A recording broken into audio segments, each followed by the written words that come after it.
My name is Kayla Peavy, and I'm applying for the Book Love Foundation Classroom Library Grant.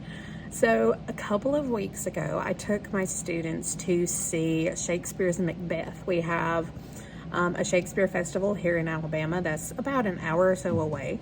And so we read Macbeth in class in the fall, and then I saw that Shakespeare Festival was going to be doing Macbeth this spring. I'm like, oh, we have to go. Well, it's a lot of money right now to travel in a school bus. So I was able to write a grant from Alabama Power and receive the grant. And luckily, it was enough to cover the substitutes we needed. It was enough to cover the bus and the tickets for my students. So I took my seniors who read Macbeth with me, and we went and saw it. And we had front row seats. It was so much fun. But afterwards, this is what really stuck with me. Afterwards, I had one of my students who, big football player, when we read the play, he was just, oh, stupid. But he came up to me and he said, you know what? I understand Macbeth now because we went to go see this.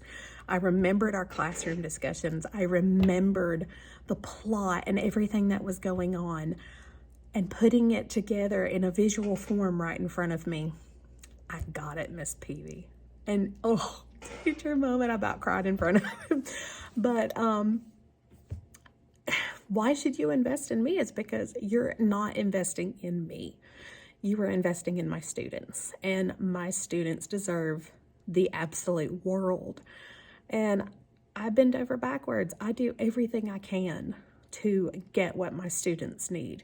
I do the silly costumes. I do the silly songs and dances to remember active and passive voice. I do above and beyond, or I feel like I try to do anyway. I do everything that it takes for these kids to understand the English language arts. And by the end of my classroom, if they have done nothing other than gained the habit of reading, I've done something good. So my plea is for you to invest in me, because you're not investing in me. You're investing in my students, and that is worth investing in. Thank you for your consideration.